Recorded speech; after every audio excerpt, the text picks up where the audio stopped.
This is another video from Stand-Up Comedy, your host and MC, a video archive from 40 plus years of live stage comedy from the famous and not so famous. Here's your host and MC, Scott Edwards. Hi, and welcome to another great video from the Laughs Unlimited archive. This one stars one of our favorite regulars and one of the first comics I ever saw on stage. He ended up being one of the early comics starting working for the club in 1980, Dave Coulier. You'll know him from Full House, Fuller House, and also he's done the voices on many of your favorite cartoons. Anyway, this set was from a show where he and Bob Saget did one of my anniversary specials. It was so much fun, and it's great to present him here. Here's a great comedy set by Dave Coulier. I was so stupid too. I would stand next to my father when I was a little kid. I would stand, I was about this tall, right? And my dad's hand was always in his pocket. We never knew for what reason, but it was always there. My dad was so quick out of that, I would stand next to him goofing off, and he was like, "Hey, quit it."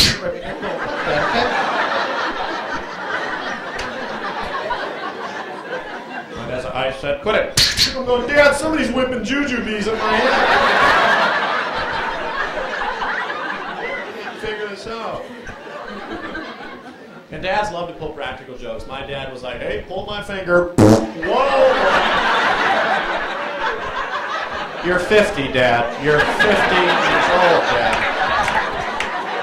Sometimes my dad will have to fart so bad, I'll go, "Pull my arm right now. Pull my entire arm." "Well, Dad, you're going to fly out of that Barca lounger one way or another, aren't you?" "What happened to the plastic covers on the furniture, Dad? Did you melt them?"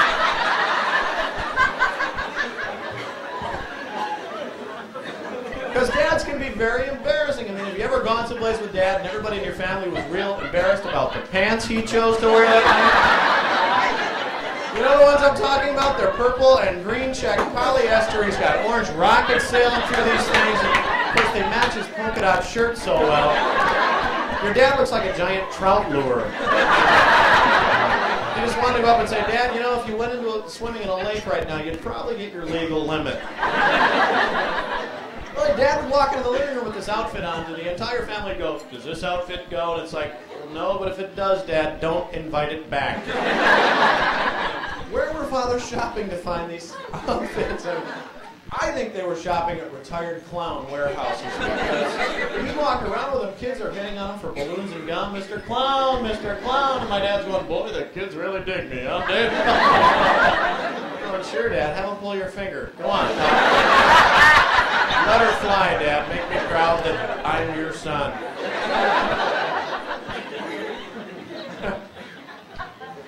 You realize as you get older, too, you start becoming your parents. The other night I came home late, I hollered at myself, It was... Did I just say that joke right? I don't think I did. My parents, though, I love them. In all honesty, they sent me to Catholic schools my entire life, which, as you can see, really paid off well. Took me right on the right course. I went to St. Isaac Jogues, where kids were kids and nuns killed them. And it was so strange because we had nuns teaching us about sex ed. Talk about the blind leading the blind. Actually, it was the blind leading the blind who were going to go blind, but really, they volunteered there. And there's so many different religions in the world. For instance, I don't understand them all. I have a friend who's Episcopalian, and apparently their main religious figure is Joe Piscopo. So remember those sex ed films we all saw, though? They were so bad. They didn't want to show us the real thing because we were kids. So they showed us an incredible simulation with an animated rooster and a hen. I was out on dates wearing a rooster outfit, throwing seed, going, "Okay, grab my pecker. I guess that's..."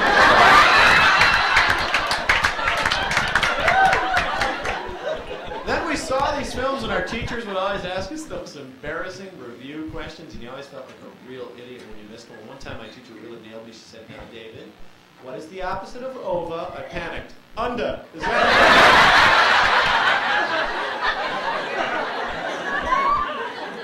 Sometimes I would try and say stupid things in class to try and get the other kids to laugh. One time my teacher was explaining that if someone who's French marries someone who's Canadian, of course their kids are French-Canadian. So I raised my hand and I said, well, doesn't that mean that if someone from Texas marries someone from Mexico, that their kids are little Texicos?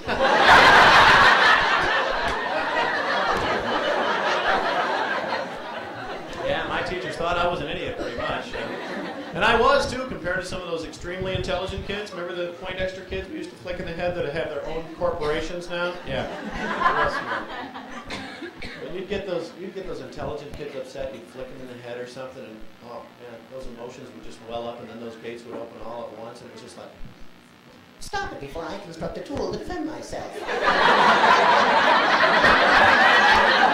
had that arched back walk because their brain was so damn heavy. Opposite of burnouts with that frontal lobe residue. I can't keep my head up. My locker. Hey, that worked out great.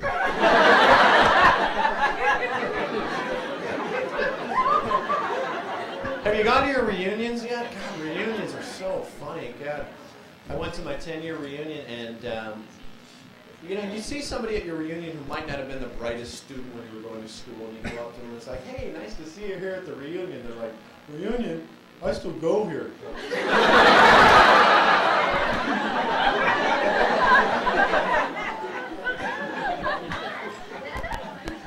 Remember the tough guys in school? Tough guys in school used to crack me up anyhow, but now it doesn't matter anymore who the toughest guy is. It really doesn't matter.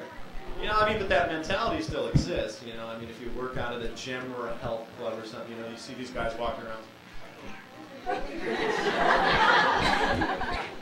know, it's like a gigantic chicken on steroids. All these guys walk like they got shit in their pants.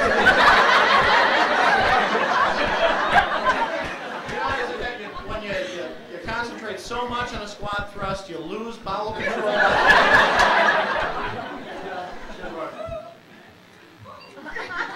Very nice deltoids. What's your max? Right. Go for it. Advance now, dude. Right. Go for it. Hey, less knee on those squats, you'll pop it. See it happen, man. Go for it. Hi, my name is Rick.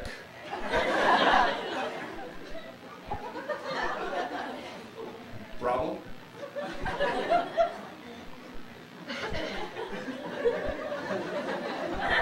Problem?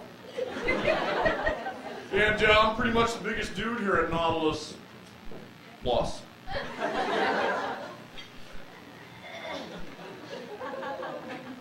Problem? And I just don't work out for a living. I'm a bouncer too.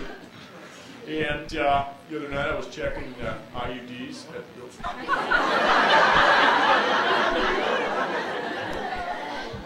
Why do stupid guys always put their finger into their forehead? Are they drilling for information like that? Like it's going to leak out onto their hand where they can read it somehow, right? You ask a stupid guy a question, it's like, hey, where do you live?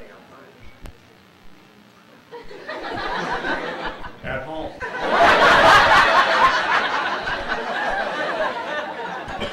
Do that, or dumb guys look up into their brain. You ever ask a dumb guy a question, they look up into their brain, it's like, what kind of car do you have, anyhow?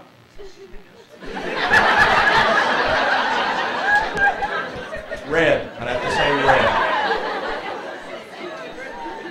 So I'm there checking IDs. This dude walks up. I said, hey, pal, can I see your ID? Looks back at me and says, sure, if I can see your neck. So I start thinking, hey, that was a remark. Problem. I think it's good though that people work out. I think it's good that people are going to health clubs. You know, people on diets and stuff. I'm not on a diet myself. I do watch what I eat. It's kind of like there's a pizza.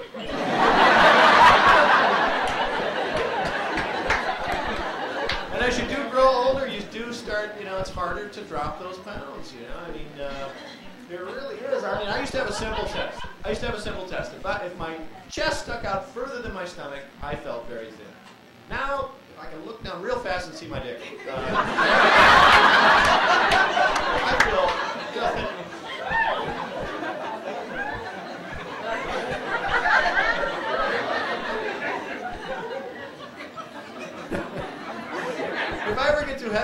there is an upside to anything. There really is. If I'm ever with a woman and she, is not happy with the way I'm endowed, I can just say, hey, things don't grow that well in the shade.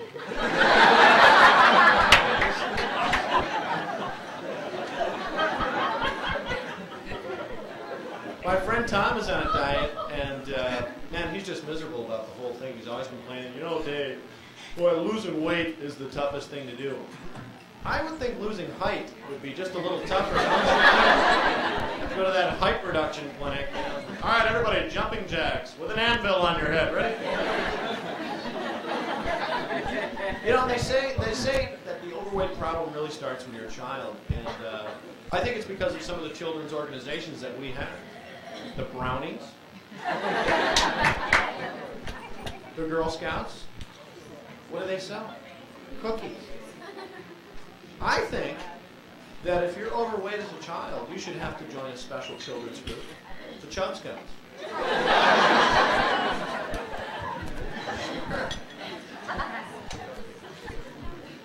Absolutely.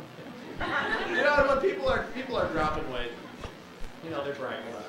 People say, I lost 30 pounds, I feel great. Boy, when somebody's gaining, you don't hear them brag too much, do you? Yeah, I just picked out at McDonald's. 5 Big Macs. I'm going to go home and drink a case of dark beer.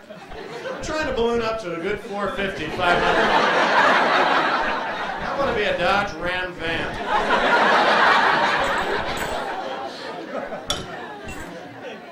I like sports. I played ice hockey for 13 years, and it's great to be alive. Thank you. And, I'm still playing in a league down in Los Angeles now that we have Wayne Gretzky. That's going to be pretty cool. Finally put LA on the map, I think, as far as hockey. I played in Michigan, though, where I grew up for 13 years, and I'm playing in this ice hockey league out here in Los Angeles. It's real strange because there are surfers in this ice hockey league.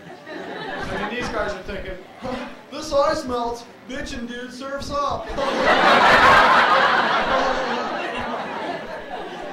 So I'm at the ice rink, there's a surfer standing next to me, we've both got our hockey equipment on there, cleaning the ice off with a Porsche Zamboni. It's very tough league.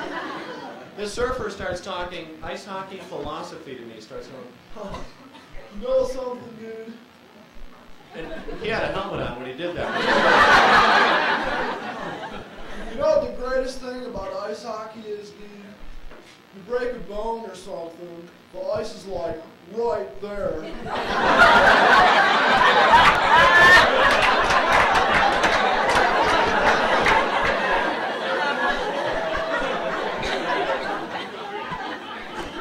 So I start playing with him. I'll start saying things that he really has no reply to. So I'll say stuff like, you know something else, dude? Did you ever think that, like, maybe the frisbee is motionless and, like, we're the ones who are spinning? Whoa, dude, you're a dude!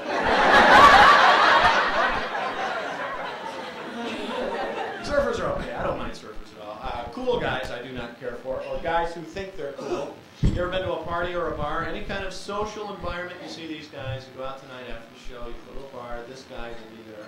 These are the guys that actually wobbled their head because they think it looks cool. You know these guys?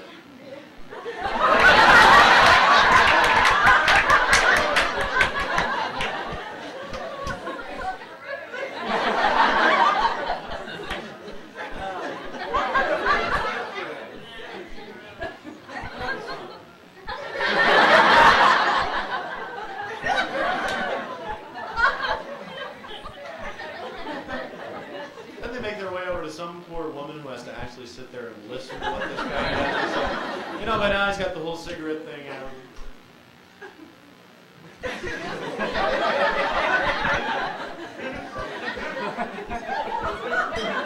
Hey, how's it going? What's that? I'm slime.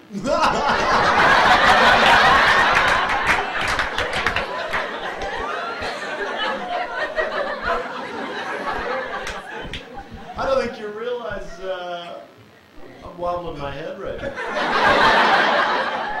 Some guys you can tell they think they're real cool, they just don't seem to have that head coordination down properly. They're going up to women like, hey! I was in a bar once, this guy's head flew right off. I went, that's the coolest guy I've ever seen in my life right there. No, I was never the cool guy growing up. I wore braces. Anybody here ever wear them for a long time? Anybody more than 10 years? Anybody?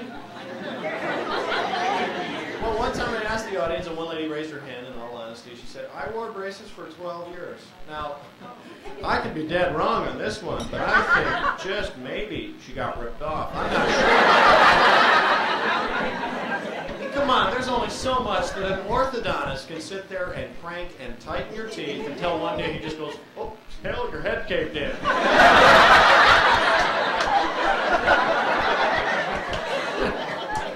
Well, needless to say, that's going to take some additional treatment.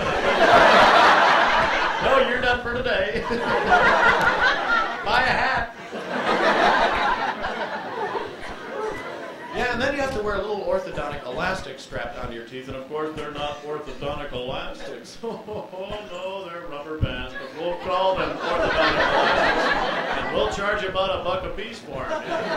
Really, Doc, they're not rubber bands. How come I can ping them off your forehead then?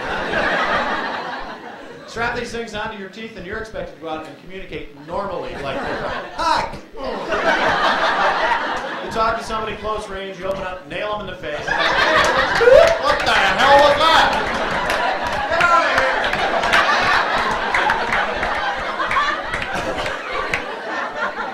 I didn't have to wear one of these, but I felt sorry for those kids. Those kids who had to wear those big antennas on their walking around, you know they're picking up FM stations. People are slapping them in the head. Come on, Zeppelin, crew. Got a helmet. You ever see parents walking around looking for their kids at the beach with braces? I was like, honey, those kids are around here somewhere, damn it. I didn't put $2,000 into their mouths to lose them now. There's a couple rubber bands. You start digging there. Strangers are walking up to them going, hey, are those your kids over there? You want to make them wear face shields, they're going to hurt somebody. I was in the middle of 5 kids, so if I wanted braces, I had to chip in for them. That was something you heard a lot around our house. Well, son, you want them, you got to chip in. Well, hand me that 9-iron, Dad.